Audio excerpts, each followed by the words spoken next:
Ladies and gentlemen, welcome back to the True Life Podcast. I hope everybody's day is going beautiful. I hope you have something to look forward to, someone to love, and something to do. We are here with the one and only Jason Sheffield, who's got his own podcast, Telling Secrets. He's got his own website. He's got his own company, Experience Integration. All that will be in the show notes. I would invite everyone to go down and take a look at what Jason's doing. He's doing some really interesting things that are unique in this space. He's got an incredible outlook on life, and it's a very unique one. So I'm excited you're here today, Jason. How are you? Oh, man, George, I'm well. So good to see you, man. Yeah, it's been a while, man. It has. I feel like it's been since we stopped the roundtables about 6 months ago. It seems like it's been a new year. You're blowing up, doing podcasts all the time, putting out a lot of content, talking to so many interesting people, man. Like I have questions that I'm like, I almost want to interview you today. Be like, tell me what you've been learning, because you've been talking to some really fascinating people. Man, it's been a whirlwind, and you know what it's like for me? I feel like I am sitting down with a master every day and just being a student and listening to people's dreams and their ideas and their strategies to create their dreams. And some of those dreams, I get to drift in that circle a little bit. And it's, man, I get goosebumps thinking about it. It's been amazing. The amount of what I've learning. And it seems to me that I've been given this unique perch to get to see people's dreams unfold in this space. And as the space unfolds, I'm getting to see them play a position. It's almost like a psychedelic trip in a way. Right. Yeah. I feel like, and things here in Colorado have shifted so significantly over the last 6 months. It's wild what's been going on. And like, I've definitely gotten a lot more plugged in our town with a psychedelic professional meetup group that's like going strong. And it's been crazy just to see how things are unfolding right now. And it really is the Wild West. I mean, Governor Polis just signed Prop 122 into law. So it is now like like we can grow, we can gift, we can guide. Of course, there's all the things around the healing centers, but it is a new time in Colorado. And it's going to be really interesting to see how it unfolds. Man, it's a brave new world. I can't wait to get into all of it. But before you and I just start geeking out on everything that's happening and like going down these crazy rabbit holes, there's probably some people that are tuning in for the first time. And I was hopeful that you could maybe build a bit of a foundation of what, somewhat of an origin story of like what you have going on. I know you got a few irons in the fire, but maybe you can just start somewhere at the beginning and fill people in with what you got. And then we can move forward to where it's going. Great. Yeah. So what is going on, man, is my main thing is working with men and coaching them around their relationships, around their careers, around their own understanding of their masculinity, and using psilocybin as a tool for that journey. And so I've definitely over the last 6 months have begun working more publicly with men, which has been great, right? As the laws shifted in Colorado, I can actually start talking about this stuff and not feeling like it has to be that underground thing, and really leaning into doing this work and doing it kind of in the way that I feel like I've learned the things that have been gifted to me, which is going to be different than how other people might serve medicine, or maybe a more therapeutic approach that someone might go through is, not necessarily my stream. And it's been really good to kind of find those boundaries of like, how do we work with the medicine, and trusting that your medicine is going to be the right medicine for those that are going to come to you. And so for me, again, that's a lot of coaching around masculinity, helping men really dive into what does it mean to be a man? How are they showing up? How are they showing up in their relationships? How are they showing up in their lives? And I've had such a beautiful gift of watching men go through transformation in front of my eyes. It is one of the coolest things. It's such a gift just to hold space and to watch somebody go through the process as they kind of go through the protocols and the systems that I've kind of built. And it's transforming, and I'm just as transformed, which is the gift, is how it really challenges you. It really challenges you to show up. It challenges you to make sure that you're doing your own work. And so, I guess that's a little bit of the context for me. So yeah, largely am practicing as a coach in that format, which I think is different than like a therapist. Really seeing some of those edges of, as a coach, like I'm going to tell you what I think. Often a therapist won't. They're going to have you go through that process. And I always joke with my guys, I'm like, look, you're going to get what my thing is, what I believe, and then you get to decide for yourself if that feels right. But I'm here to be a truth teller. I'm here to speak that into existence of what I see, and then you get to decide what you want to do with that truth. And that's such a beautiful place to sit. It is, and it's so refreshing for me to hear in so many ways. And when I spoke about your methodology being unique, for everybody listening and people that are in the psychedelic space, there seems to be a real connection to the feminine that has begun to emerge in this world. And Yeah. it's beautiful and I love it. But for a long time, men in this space have been trying to find their way. If you look back to like the archaic type of it, we often think of men in a certain aspect, but over the years, it seems like men have kind of lost their way. And I Mhm. think that you specifically, with like a male energy coming into this space and helping other men find their way, that's Mhm. different than the majority of people I've talking about. You have a men's group where you focus on masculinity in a Yeah. way that is congruent with femininity and in a way that's congruent with becoming the best version of themselves. Maybe you could talk about like what inspired that. Mm. Yeah, man. So there's a lot of work that I've been doing in my life around understanding my own masculinity and what it means to be a man. But something, maybe I'll kind of see if this resonates and kind of how I'm structuring things and what I'm inviting men to. As we think about the masculine, often the masculine has been so deeply connected to the patriarchy, right? Mm, And we think about the patriarchal masculine. And the way I look at the understanding of patriarchy is that at the end of the day, patriarchy will always limit its expression. Patriarchy will always try to come down to a limited way that it's going to express itself. So that's going to happen through power, that's going to happen through control. But whatever it is, unhealthy patriarchy will always be its function is to limit.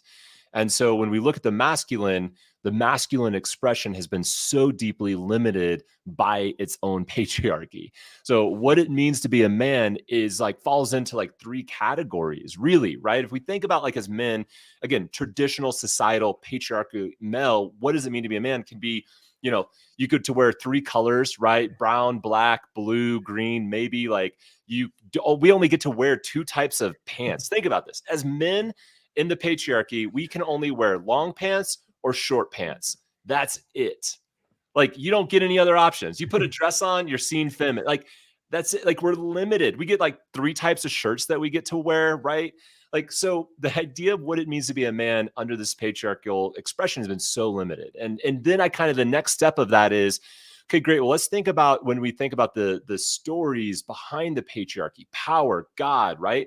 We often associate that to sky God. We think about the masculine as being the sun, right? And the sun is very limited in its expression. I mean, the sun does one fucking thing. It rises up, it shoots its light at us, and it sets. That is, and again, is that masculine? Sure, but is that a very limited view of what it means to be masculine?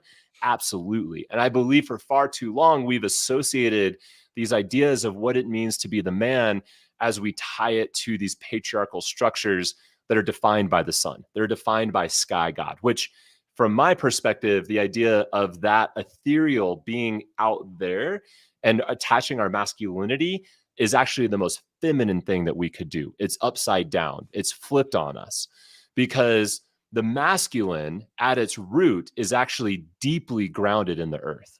And we need to start reviving earth God and father earth. Now, is the earth still feminine? Of course. It's always a both and. It's always a both and. But for far too long, the stories we've been telling is that, the masculine is in the sky and the feminine is in the earth. And we've got to flip our head around on that and start to see that the earth is deeply masculine. In fact, our friends, the mushrooms, are the most masculine fucking thing that's out there. And this is why I love working with psilocybin and working with mushrooms with men's work, because we look at the mycelium network and what does it do? It builds structure. It builds connection. It's the most masculine thing. It allows for so much creation to take place, but it binds and connects our entire world. It allows the trees to do what they do. I was reading this great story about how when the mushrooms shoot their spores out, they literally, tons of them, like millions and millions of pounds of spores will be sent up into the sky. The clouds and the dew will get connected to those spores. They'll turn into clouds. It'll be in the rain, and they replant themselves back into the earth. But all because of their like rain happens because of the spores. Credible, right? When we think about the mycelium network and what it does. And also masculine as fuck, right? What do? We fucking get hard, we show up, we shoot our stuff into the world, and we let the world deal with it, and we move on. That is what it, again, that's crass, but it's this beautiful picture that I believe that as men, we got to get regrounded. We got to get back into this fucking earth and realize like our masculinity is found in the earth. It's found in the mycelium network. It's found in, like, when we think about what we do, we hold the container for the creation to take place. We hold the container for the feminine to come in and do its thing and create and build and nurture. And it's this symbiotic relationship that, you know, in the Hermetic tradition, you know, it says like all things are male and female. All things hold this, yet it's also polarity, but it's the same. And we got to start reviving that. So anyways, that's a little bit of my rant. I'm curious, what does that spark in you, or what does that resonate with? It makes me excited to hear that. Like, it's a whole angle that you never hear.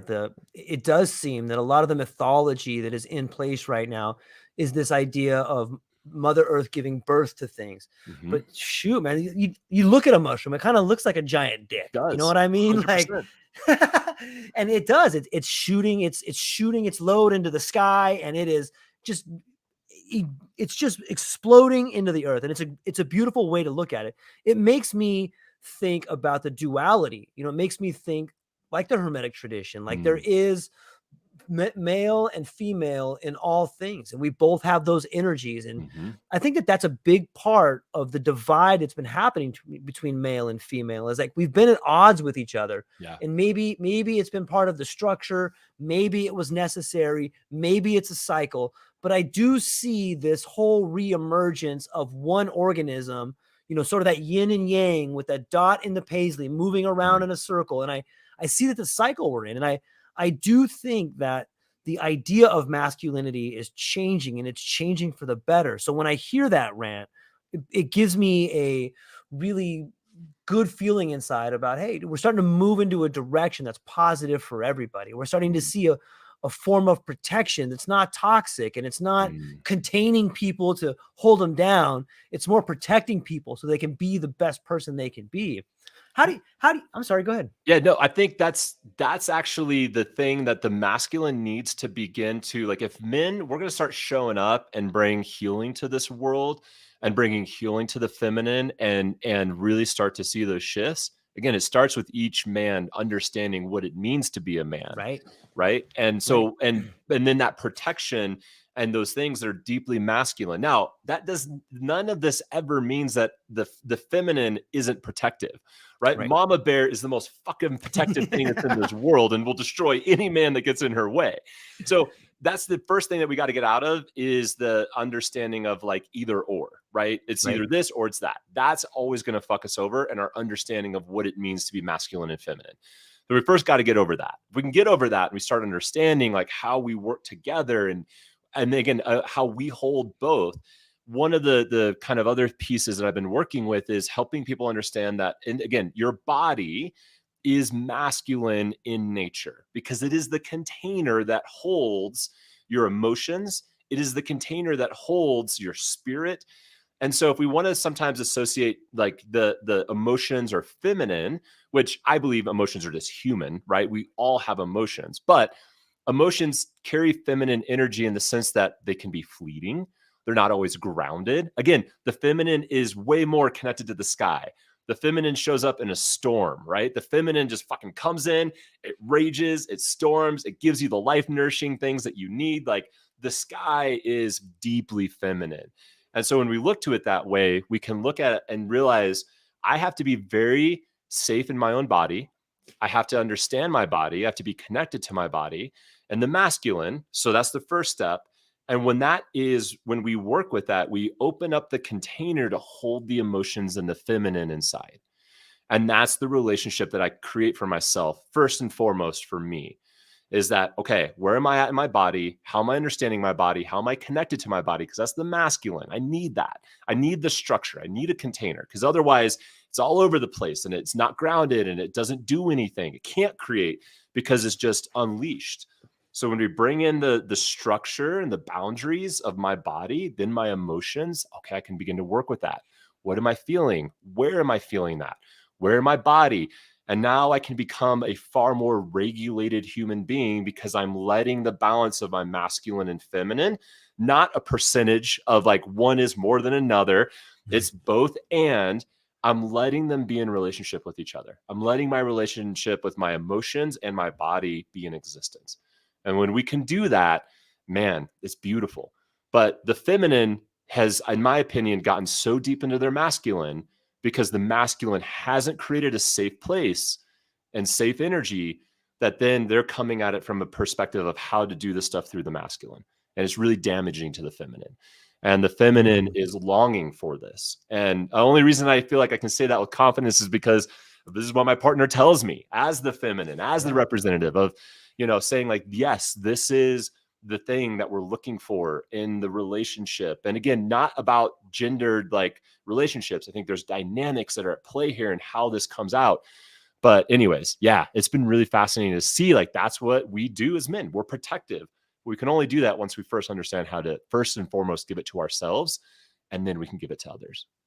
Man, it is really well said. And it seems so fractal to me in that if you can make sense of the relationship you have with yourself in your body, in your heart, or in your mind, and come to grips with, hey, I'm feminine in this part and I'm masculine in this part. It seems once you figure that out, then you can have a relationship with a woman who's on the same level. Like you have to build that relationship in yourself before you can have that relationship with somebody else. And, Absolutely. if you can speak to being a father, like the masculine is imperative to have a daughter, right? Like you have to be a strong container. You have to have that protective energy to build space for your daughter to grow and understand boundaries and understand what is expected of a man. Because it seems to me the first man that a woman ever falls in love with is her dad, right? And if we have a problem with masculine energy, then we're setting up our young girls to fail in a way. Is that true? What do you think about that? I mean, I'm figuring it out, man. I got a 6-year-old. I'm trying to I don't know. It's a very long experiment before Right. I'm going to be able to say that what I'm doing is working. But let me share a story. Please. And it's something that happened the other week. And it's not one that I'm necessarily proud of, but it's real. So I have 3 kids, 4 between Tiffany and I. And my middle is just in that phase of life where he's pretty like contentious. And he just is very much challenging, right? So he's 9 years old and he just loves a challenge. And so a couple weeks ago, we were coming home from school, right? We're right at the end of the school year. We're almost to where we're like, no homework, and we're almost there, right? Just right on that cusp. And I was planning on having a cool night together. We were gonna like watch the basketball game. It was coming on a little bit later. So I was like, hey, let's get our chores done, let's get our homework done, and then we can just kind of hang out, watch the game, have some time together. So that's kind of my intention for the evening. My middle son, we get home and I'm like, hey, first thing you got to do, bud, is your laundry. Like you got to take care of the laundry. I've already washed it for you. I've taken care of it. I've put it in your room. You got to fold it and put it away. That's all you got to do. About 5 minutes, 10 minutes go by. I check in on him and he's like, Dad, I'm not doing my laundry. I'm like, excuse me? And he's like, yeah. He's like, I already have clean clothes in my drawers. Like, I don't need these. Well, that gets me real frustrated. I'm like, what do you mean you don't need your clothes, son? Like, so I get a little upset. I get a little angry at him. And I'm like, okay, great. Well, if you don't need these clothes, then I'm just going to throw them away, which of course, parents, like the most hyperbolic thing you can say, never really great. But I was like so frustrated, right? So I went and like grabbed the clothes and I threw them in my bedroom. And my daughter is watching me get angry at my son. And she starts to cry and she's like, Daddy, don't throw away his clothes. And she like tries to like intervene and she's now upset. And so I'm like, girl, he's just being kind of a pain right now. Like, I'm sorry. I probably shouldn't have said that. So then I go back into his room. I'm like, he's still not doing anything. I was like, dude, like go take care of your homework right now. Like that is what you need to do. And so he's like kind of walking out of the room. He's going down the stairs. And he just turns around and looks at me and he goes, I'm not doing my homework. And at this point, like I'm like level 9 mad. Like if you remember like the freaking kids Pixar show about their for whatever it was, the emotions, right? Right. The anger guy in my head is just fucking like rage is taking over. Next to me is a laundry basket, and I pick it up and I throw it against the ground because I'm just so upset. And as it goes against the ground, it might have bounced in his general direction. Did not hit him, but I was pissed. And in doing that, my bracelet that I was wearing flew off and it broke. So then I'm mad my bracelet breaks. So I pick it up again and I throw it down to the ground and I go, son, you will go and do your homework right now. Like total dad, like do Right. not fuck with me voice, right? Yeah. So, and then I'm like, oh shit, I did not handle that well, right? So like he goes down, I walk into my room, I'm like, fuck, okay. Yeah, that wasn't right. That like I totally lost my shit. How are we gonna handle this? My daughter's crying. She's like, Daddy, you shouldn't be that mad at him. And so, Gordon, at this point of the story, people that might be listening, like, wow, he's a horrible father. So I look at my daughter and I hold her and I'm like, girl, I'm so sorry. Like, I was really angry. Like Jonas made me angry. I let that anger come out. I shouldn't have let that anger come out. I apologize and I'm sorry that will you forgive me for doing that? So instantly, like, ask for her. She's like, yes, Daddy. I'm like, okay. Go to my other son, my oldest, and I'm like, bud, I'm sorry. Like, I got frustrated. I flew off the handle. I shouldn't have handled it that way. And he kind of looked at me like, yeah, he deserved it. Like, of course, older brother. Like, Yeah. He's like, yeah. his response is like, Dad, he wasn't doing his laundry. I'm like, I know, but that doesn't give me the permission to get angry like that. So then I was like, all right, I got to go talk to my middle.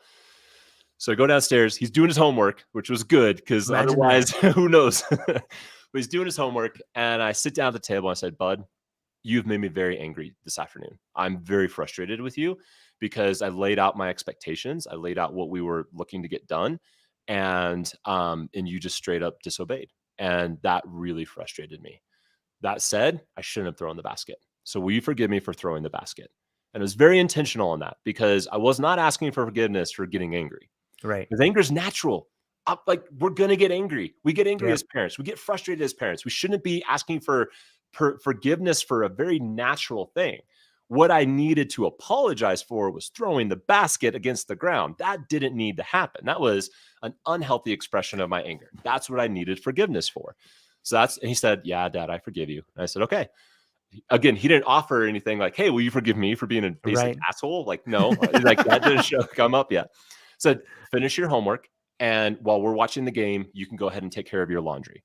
And I just walked away. Yeah. Next thing I know, I'm down making dinner. He gets his homework done. He goes up, takes care of all of his laundry, comes down to me and is like, Daddy, I'm sorry I had a bad attitude. I shouldn't have done that. And we made up and we ended up having a beautiful rest of our evening. I guess the reason I tell that story is like when I think about our children looking at us, think about my daughter looking at me as idea of what it means to be a man. I want her to see not a perfect man. I want her to see a guy that's trying to figure out what it means to be a man, that's on the journey, that's always doing it, but is doing it with love and compassion and kindness, and have too much of an ego that I can't to ask for forgiveness for my children, because that's what I would expect for her to find in her partner. Yeah. That's what I would want for her with her person, of whoever she decides to do her life with, whatever way that manifests for her, that she is cared for and that she knows that she will never find a perfect human being, but she will find someone that she knows what it means to be treated right. And that to me is one of the most important tools I could give my children. Man, I love the authenticity of the story. And I love the fact that, it's a realistic approach to what is possible. It seems that sometimes as parents, I know myself, we get caught up in wanting to be this ideal parent, and there's no such thing as an ideal parent, man. Right? Dude, it's a mess. It's a mess. And for anybody who's thinking about having kids, there's no perfect time and you're going to mess up, but it's all learning, and you're learning just as much as the kids do, and sometimes more. And it's really frustrating to see yourself and your attitude and your crappy attitude and all the little things that you do shown back to you, like in this mirror image. And you're like, Jesus Christ, I do that. She learned that from me. I really got to stop that, Right? I'm like, son, like this thing that you're doing, like I get it. Like I get it and I understand it. I understand like because really at the end of the day, as parents and again as fathers, as we father our children, we're instilling the confidence in our children that they can do what Right. they want at the end of the day. I really believe that that is one of the best the most important gifts that we give our children. We sell them on the idea of who they are is really the best way that I think it kind of comes down to. So it's like we sell it to them by being like, yeah, like you can do that. Yeah, pursue that. Yeah, go in this general direction. Yeah, let me introduce. Like we sell them on their interests and whatever. And you can see sometimes where that gets messed up with kids because what they get sold on is the dream that their parent holds Mm, and not what their actual dream is. right. And that's like a manipulative sell, right? Like that's something that you could like, and that kind of fucks you up because then you end up living out your parents' dream. And I've talked to some dudes, and you see this a lot, I think a lot in athletics, where a lot of guys are going so hard because they're living their father's dream, because their father had a love for this thing, a love for the game, a love of whatever it is. And so they want that for their son. And then they want their son to go further than they did. And if their son experienced failure or they don't get that, or even if they do get that success, they kind of realize it was never their dream. It was always their father's dream. And I've seen that theme come up with a lot of men that Yep. I've been in conversation with. And so kind of this idea, like, what do we sell our children on? Right? Like, what do we give them as like their yes? And what my hope is that I sell my children on their true selves because I see it better than anyone else, right? I know them better than that. So I can sell them on the idea of like, be you, continue to pursue that, be you, be confident in who you are. And that when we can give that gift to them, they will flourish because they have like this understanding that dad has my back. Like, I got this. And that's to me, I think one of the most beautiful places that our children can be. And a healthy place for them to sit is that confidence that, yeah, dad's got my back. Yeah, that's an important part. I've often heard that mother is the word for God on the lips of a child, but I think you could equally say that protection, dad is the word for protection on the lips of a child. And when you're explaining about that process of the I'll speak to men because I'm a man and I lived through that experience where you live the unrealized dreams of your father. For me, Mm, it was in wrestling. For me, it was you're gonna go do this thing. I know you hate it, but you're gonna do it. You're gonna become the mm, best at it because I was good at it, and it teaches you respect and discipline. And now you're gonna do it. Damn it! yep. And in a weird way, that speaks to generational trauma because Mm-hmm, some people might not see that as trauma, but when you are forced to live out the life and a dream of something that doesn't belong to you, mm-hmm, that becomes a pattern in your life. And as a parent, you begin to develop. And if you're not conscious of your patterns, you pass those patterns on to your kids. mm, And I bring this up because it's something that I've learned in psychedelics. I have learned, I can't tell you, like, I can't tell you how much this has happened to me. And the thing that's happened to me is once I began reestablishing my connection to psychedelics, I began finding this pattern of the pep talks or the long talks I've had with my daughter seem to be pertaining to me as much to her. You know mm, what I mean? I feel like yeah, I'll be in the middle of this topic about like, listen, you got to face problems in life head on. Otherwise, they tend to get you. And I'll just pause for a minute and be like, Jesus Christ, I should be talking to myself right here. You know what I mean? Have you ever totally. found that happen? What do you think about generational trauma and the introduction of psychedelics to see that pattern and how they get passed on to your kid? Oh, 100%. I think so much of that work is when I heal myself, and I think in so many ways, psychedelics is that sometimes that openness to do the work to Right. heal. And so in the healing that I've done around my issues with my dad and the work that I had to do, because we all hold a father wound. I will Yeah. wound my children. That is just the reality. Because the to me it is again is that principle that nothing is going to be perfect. So if it's not going to be perfect, I know I'm going to wound them. And it's actually their gift because wherever their wounding is their opportunity to heal. And that's how we heal this generational trauma, the thing that gets passed down. The idea to think that at some point there isn't something to be healed means that all of a sudden we'd be in a utopia and there would be no suffering. And we haven't Right. ever seen that, at least in our recorded history of humanity, of what we understand. We've never had this like perfect utopia. There's always been suffering. It's part of life. And that's actually part of the gift, is not protecting my children from suffering, but giving them the tools to how to see the joy as well. And that to me was what's important about. So the only way I can do that is if I've healed my stuff. And then realize, oh, well, this I'm not going to pass on. So for example, like one of the things that's been really key with my kids is just how open I am in my conversations with them. I didn't get that. My dad felt closed off to me in some ways. He wasn't, maybe as emotionally available to me in some ways that maybe I would have longed for as a kid. And so I'm like, oh, well, that I can be a present for. That I know I can provide for my children. I can do that for them.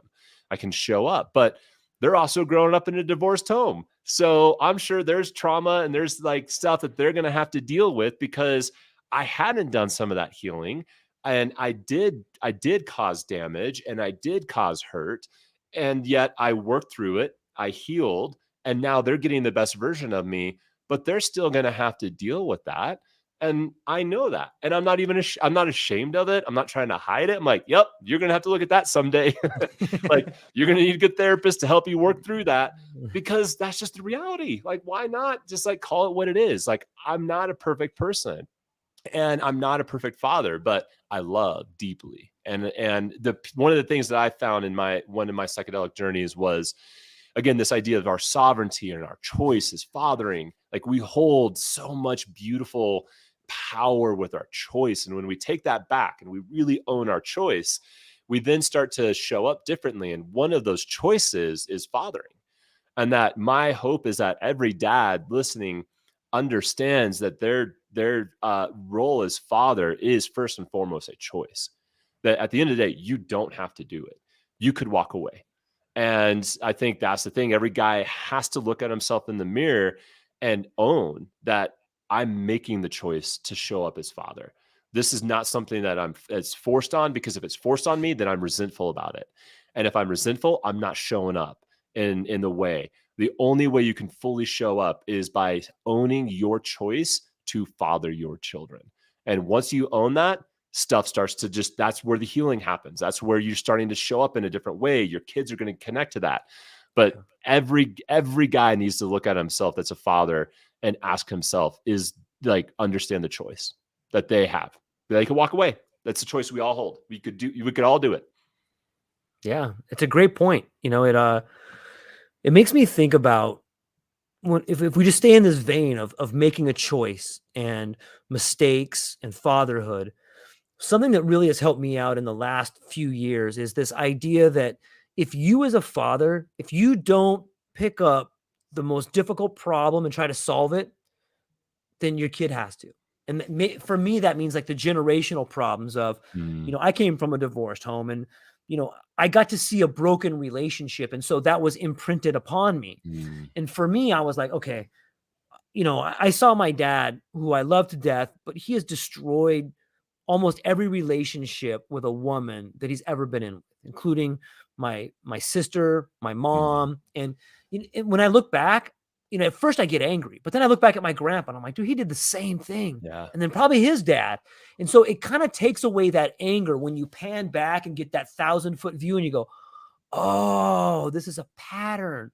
Oh shit, I see it in me. And then you think to yourself, okay, I see the pattern, which is identifying the problem, which is the first step. The second step is making a choice to do something about it. Okay, I see the pattern. Yep. What am I going to do about it? Then you make that choice to do something. And then that third step is taking action to actually begin it. And then you form this new pattern of doing it.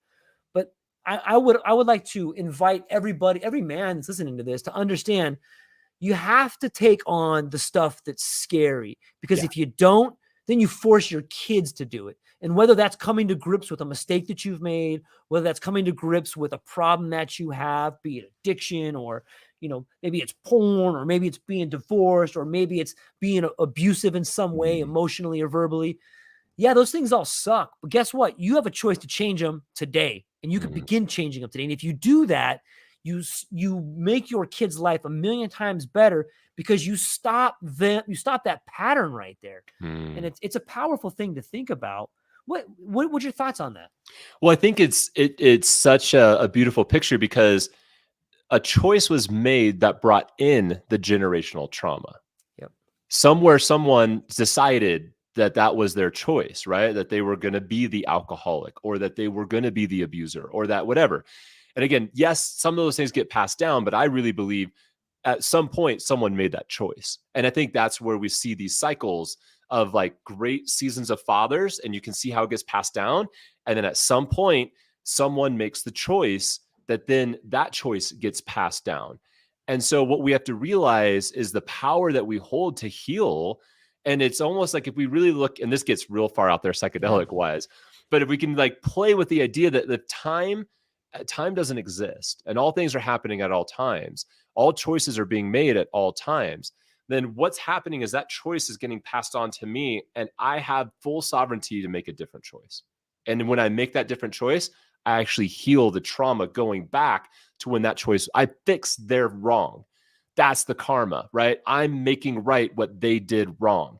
And that's our invitation. That's the work that we're doing is like, oh wow, this pattern has been alive in my life because it was passed on and my dad didn't make the choice. But you know what? My dad made a lot of choices that didn't pass on certain traumas that he received. So what a gift. But he wasn't perfect. So in the same way, like he only knew the choices he could make that he didn't want to pass on and what was present for him. But was a lot of things maybe repressed and not present? Sure. So did that get passed on to me? Absolutely. Did I do that work and I'm getting better? Yes. Am I making different choices at an earlier age, like where my dad was at 38 compared to where I'm at? Completely different. And yet I see where my dad's at 68. And now we're kind of making similar choices, right? He's now kind of thinking about stuff in some unique ways. I'm just 30 years ahead of him. And so my hope is that my son is 30 years ahead of me, that at 12, he's making new choices. He's doing things differently. That's the karmic cycle. That's the thing that we're doing in life and how we can heal traumas. And now, are there certain things that my son's going to have to figure out and choices that he's going to have to make? Absolutely. Because that's life. We have to make choices. We can't ever do that for our children. Like I came out of the church and the evangelical Christian world. And as a pastor, one of the most like damaging things I saw that I think the church really does is this perception that we have to protect our children. And again, we've been talking a lot about protecting, right? Right. This protecting energy. And there it's a again a bit of a paradox here that we have to handle because do I want protection for my children? Of course. Am I going to protect my children? Of course. Do I want my children to have to experience suffering? Yeah, I do. I want them to, they have to go through that. I can't protect them from it. I've got to give them the tools. I got to be there in loving support. I'm going to be able to hold space, but I cannot protect them from suffering. And I think a lot of parents put themselves in a pretty like no-win situation where they feel like they're failing because they put in their minds that they have to protect their children from suffering. And that's just not it. Like it just doesn't, like our kids are going to suffer. Their suffering could happen through a bully at school that I have no control over. The suffering could happen from falling down and skinning their knee. Like they're going to get hurt. And so my job is to one, hold space for them. So when they are hurt, that they know that they can heal those pains. So that, because that's what we do as humans. We heal. It's a beautiful thing. Our bodies heal itself. We have all the tools we need to heal. We just need to learn how to use them. So that's what my hope is in giving my children the tools is to help work with the suffering because I can't protect them. Yeah. Well, so if we can dive a little bit deeper on that, when you give your children the tools to help with suffering, is one of those tools explaining to them that there's a lesson in suffering Yeah. or Yeah. So we do church with the kids. Because somewhere in me is still a pastor. Even sure. though it may not be like in the Christian tradition. Uh, so I like doing church with the kids. And we talk about, I have 7 secrets of the universe that I'm teaching my children. So 7 secrets that to me are like the most important things about who we are, our spirituality, and are the lessons that I want them to learn. And one of those lessons is all of life is great suffering and great joy. And so to share this lesson, we have an ice bath out, a cold plunge in the backyard. And this was back in, I don't know, maybe February, March. It was a sunny day, but it was cold outside. And so we went out there and we sat around the ice bath, and the kids, like, they just put their hands in and saw who could do it the longest, who could sit with the suffering, who could sit with the pain and experience it and be present with the pain and work through it with their breath and understand that on the other side of that pain, there's something else. And could they find it? And of course, they're kids and they did it for like 30 seconds and then they got cold and whatever. And again, it's this ongoing lesson. But then this is where I know it's working. We were watching Lord of the Rings, and Gandalf is giving this like lesson to Frodo before he goes down to fight the Balrog and disappears. And he talks to the lesson with Frodo, like, you got to do this stuff, man. Like, you're the only one that can carry the ring. You're going to suffer. No one else can do this for you. And my son pauses it and he goes, Dad, you sound a lot like Gandalf. And I was like, game over. Like, I win. I win. Ring the bell, man. He's like, you're right, son. What's up?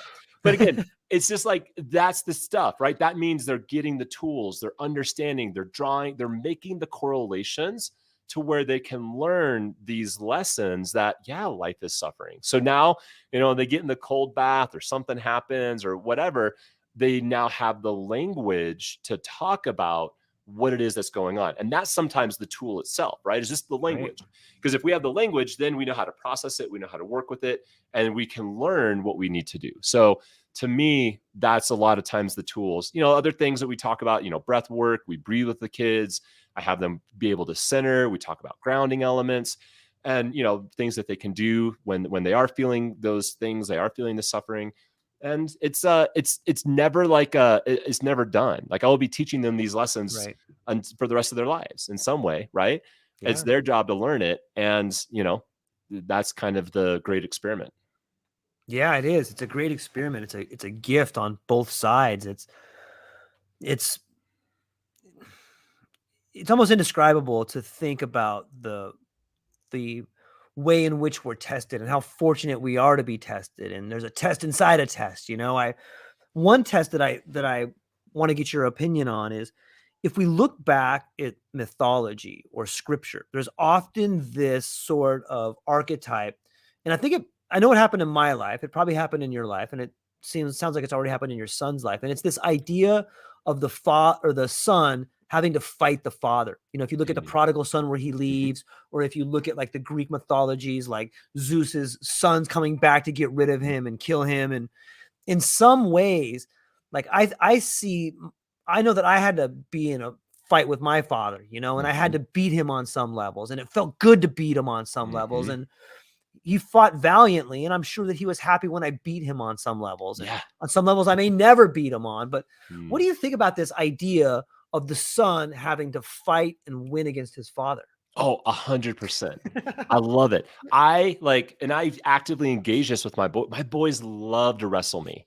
They love it when I'm like, let's throw down and like wrestle, because they can test their strength against me.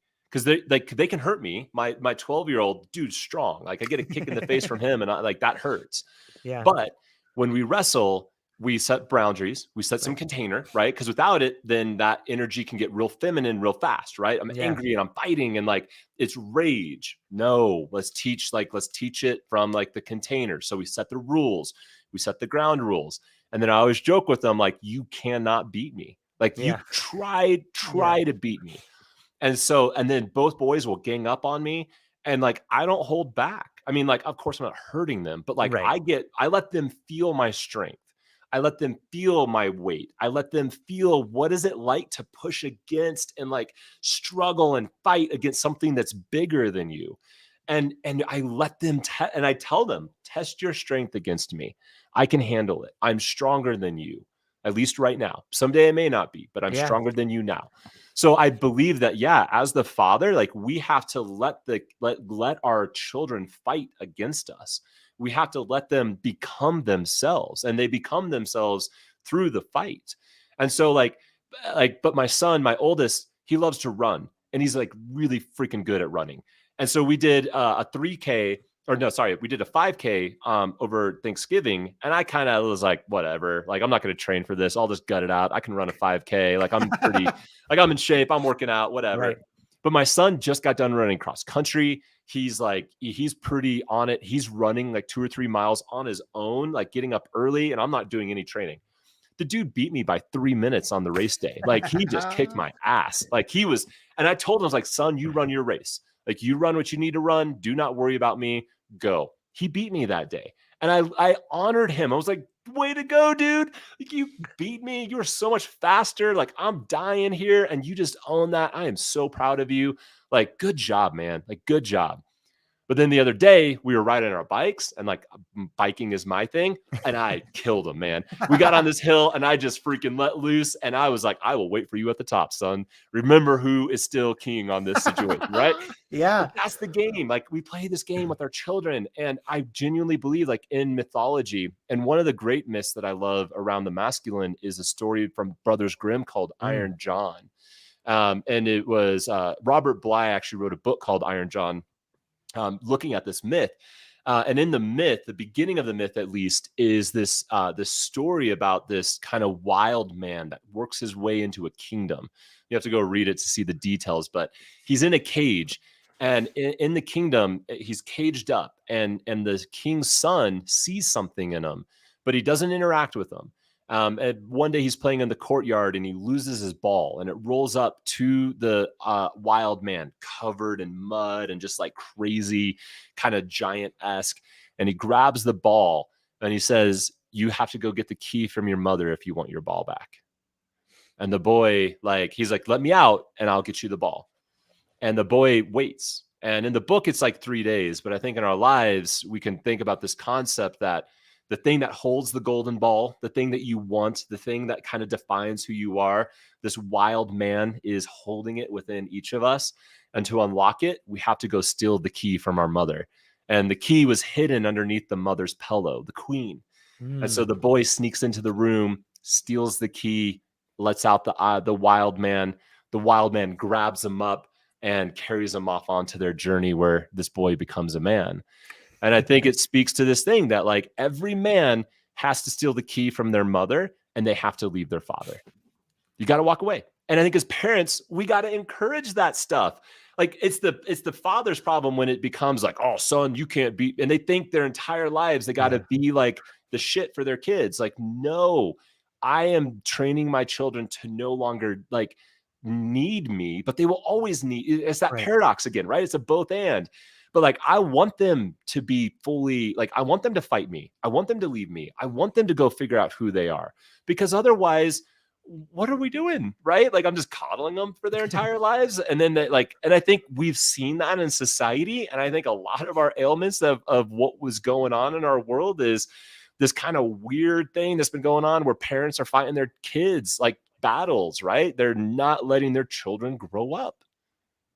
So anyways, that's a bit of a rant on what you were saying, but yeah, I think Beautiful. the fight is crucial. And I think every person must fight their parents, and everyone, again, you want to talk about the scriptures, it talks about the idea of the concept that every man must leave his father and mother. And that's the idea of marriage, right? Not our understanding of marriage can be so weird, but one of the concepts of marriage that I think is quite beautiful is that it is a severing. It is saying, I am now my own family. I am my own thing. I now have my person that I'm caring for. I am now responsible to them. I am no longer responsible to this. So thank you. But even in the story of the prodigal son, the son comes back to the father. And what does the father have? Open arms for him, love and gratitude. And yet it was the oldest son who was around the whole time that got pissed off at the dad at the end of the story. And we don't always think about both boys in that story, but there's a lesson in each of them and how they handled what that parable is telling us. Yeah, maybe you could talk about the other son, like for people who may not know. Yeah. People heard about the prodigal son. Maybe you could talk about the lessons in the other son. Well, so like again, the general premise of the prodigal son is, kid goes to his father, wealthy situation, basically says, Dad, I want my inheritance now, which in that time would have basically been like, Dad, you're dead to me. And so like, he's like, I want it all. And so the father basically said, okay, if this is what you want, I'll give it to you.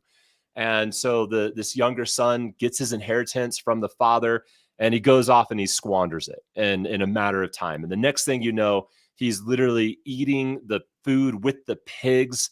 And he has this epiphany of like, my father's servants eat better than me. I'm going to humble myself and go back home. And maybe my dad will just take me on as a servant. And so he goes back home, and the father welcomes him back with open arms. Well, at that point, we kind of get introduced to the brother, the older brother, who basically is like, what the hell, dad? Like, he basically said, fuck you, you're dead to me, went off and spent all your money. And you're now, like, the father gives him a ring. That's one of these symbols that's really beautiful in the story. He gives him back his family crest, right? Like, you're now back in the fold, son. Even though you said I'm dead to you, I forgive you. The older son couldn't handle that. The older son got mad and is like, why? Like, what about me? And I think this is so applicable. And we see this a lot with firstborn children. A lot of us firstborns. I'm a firstborn. Where do you fall in the line, George? I'm the baby, man. The baby, man. So you're the one that got to go fuck it all up. Yep, that's exactly it. Firstborns, like, there's this thing that we inherit from the father. Like, we're the first. And so there's a weight to that.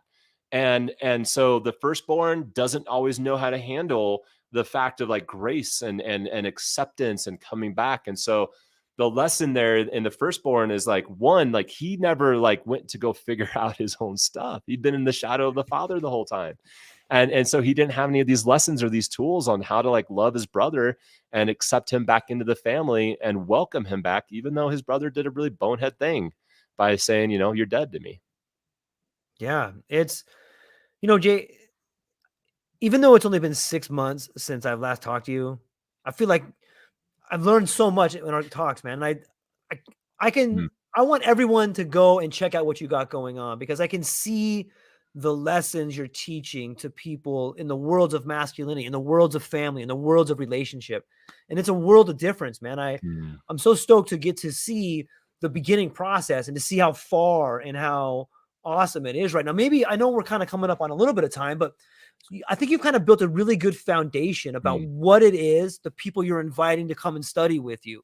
Maybe you could talk about some of the latest transformations and some of the latest projects that you have begun doing with these people and how they've moved since you've started it. Yeah. So one of the new things that I've kind of launched, and we'll be kind of starting in this next month, is really leaning into this idea of like talking through the rooted rebellion, is what I'm calling it.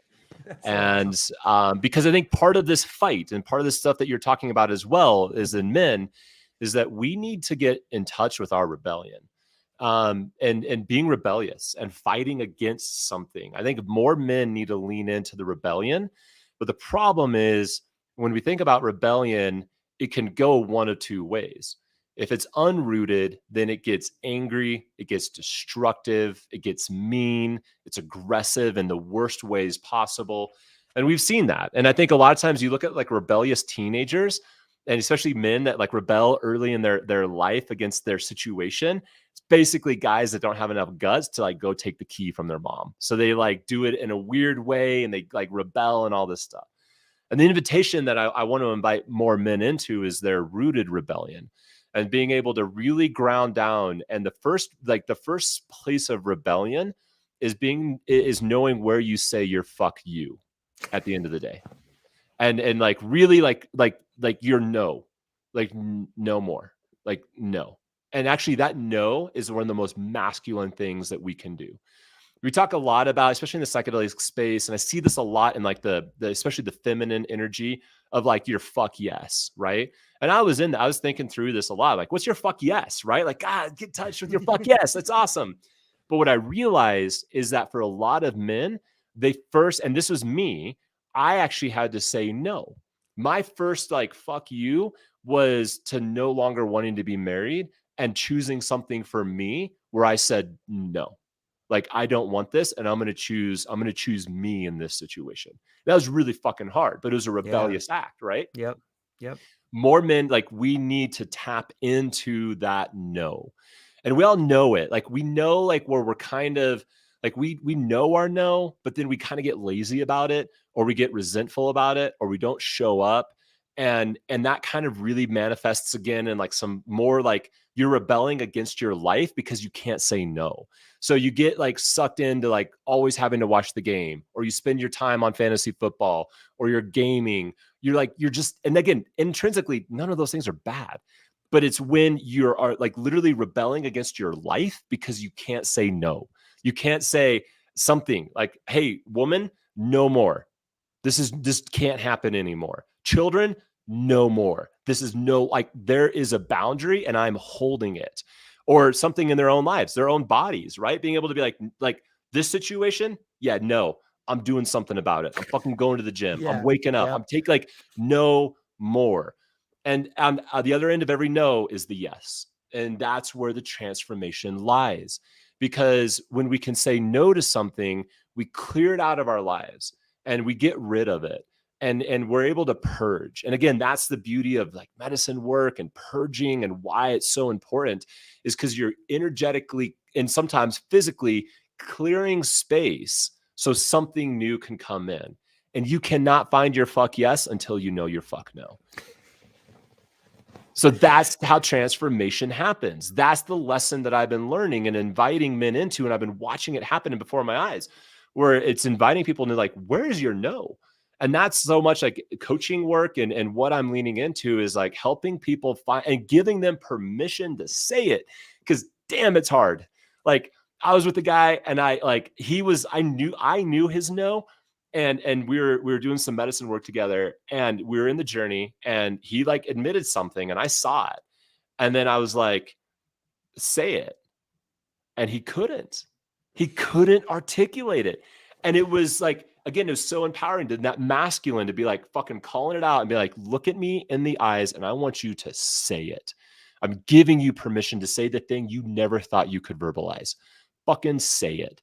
And came out just beautiful, man. Like, watch them transfer, like just the power of saying your no. And then once you get that out, we're clear, right? Like we have space. Now that there's space, okay, what are we going to work with here? How are we going to find that? Like, how are you going to lean into what is your yes? But men, I think women are far more in tune to like knowing what their fuck yes is going to be, and they need to lean into that. That's the feminine energy of like this thing is like, yeah, go after your yes. You know it. You know, you're far more in tune with your body. Your womb knows it. Your pussy knows it. Like, yes, your yes, go after it. Men, we got to know our no first. We got to rebel. We got to like kind of put that up. We got to ground ourselves into that masculine energy of the earth. When we do that, we can rise out of it and then really step into that power. Man, Jay. How does that land?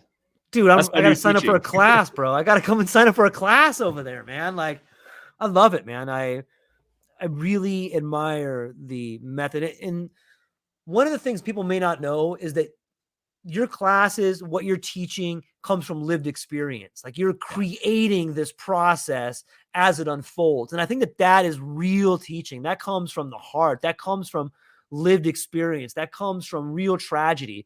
And I think that that's what a real teacher is, it's not going and sitting in a room where you learn from a book that was written by a guy who had a friend that knew someone that did something. It's sitting down and talking to someone and then having your own experience with someone that can amplify it, and I think that's what you're doing, man. It's fucking beautiful. I love it. And I'm stoked to hear about the transformations. I'm stoked to see someone building something for men, by men. I think it's awesome, man. And the way I've been talking about that, and I think what is so key for anyone that's looking for coaching or looking to do work with someone is you better ask them for their receipts. Show me how you pay. Like, because you're right, George. Like, I got receipts on everything I'm talking about. I know. This is my lived experience, is my life, man. I got the receipts. And there's a difference in someone, and I feel it in my life. Like, I'm working with a coach right now to do my own work in my own body, like a health movement coach. It's been really cool. But like, the reason why I knew I wanted to work with him is he had the fucking receipts. It wasn't like he had read some book or gone through some nutrition thing. Like, he told me his story and I'm like, oh man, like you got the receipts. And I think too many people follow like a guru or a coach or someone that they had training, they learned it, but they don't have the receipts. And the thing is we all have receipts for what we've paid for. Those are our life experiences. And that's what we got to first learn how to own. Like, your power is in those receipts. And so when you start showing up to your life and you start calling things out and you start like telling your partner no, you start showing up for your children this way, the only way that stuff works is if you've got the receipts to prove it. like when I set structure for my children, the only way that they're going to believe it is if I have the structure in my life. They see me getting up at 5:45 to go to the gym. They see me in the cold plunge doing the work. They see me showing up and doing the dishes. Like that's the receipts of what I'm teaching them. Otherwise, all I'm teaching them is ethereal and it's not grounded. And so that to me is one of the most important things. So for anyone that's like, and this is also like in the medicine space, right, where I feel like you're saying kind of feeling more unique, like for me, like I have zero desire to like go after like any more certifications or any more. I mean, I'm a lifelong learner, so I don't. Sure. There's don't want there to be ego. Like I don't need to learn anything else. But I also have the receipts on my method and the work that I've been doing of taking men deeper and giving them bigger dosages, and the kind of non-traditional therapeutic stuff. Like if someone, and a lot of people, I hope people hear this, a lot of people do need therapy. They do need to, and psychedelics can be beautiful in the assistance of their therapy. But psychedelics is so much more. And one of my biggest fears is the traumadelics kind of movement. I don't know if you've heard that term I kind of have it the thrown first out time, there. man. But Interesting. this idea that like traumadelics, like again, like we're seeing so much conversation around psychedelics around healing trauma, PTSD, anxiety, depression. And yes, like of course. But for me, like there is so much deeper a place of healing. If we want to call it soul, like really connecting to the grounded thing. And I think sometimes these therapeutic methodologies are not allowing people to go to that place. They're not allowing to heal in relationship, which I think is crucial. They're maybe, putting on the eye masks and they're just going within and they're not connecting visually with their person as the guy that's in the room with them. And they're just going in their own head and maybe they're doing some talk therapy, but for me, like it's relational, it's healing. It's there. We are connected. We are making eye contact. I am in this thing with you. Like we're healing through relationship, not just healing yourself. Like, can we do that? Maybe. I really believe in the more shamanistic traditions that we heal with relationships. We heal with that person and that connection, and we heal through bigger dosages. That when we go past that threshold of 5-6 grams and we go into those deeper waters, again, with the proper space and setting and people having work, I don't think that's the right thing to do right off the bat. I think people need to ease themselves in there. Got to say all that stuff. But I have taken guys that haven't had any medicine experience into like just right off the bat doing a 5-gram journey and watching them transform before my eyes, watching them go through the healing. And then at lasting, the client meeting I was just in before I jumped on was one of my first guys that I went through, that I took a journey with and guided. And you were asking about the proof, right? The transformation. Yeah. This guy just went through one of the most extreme things of watching a suicide happen before him.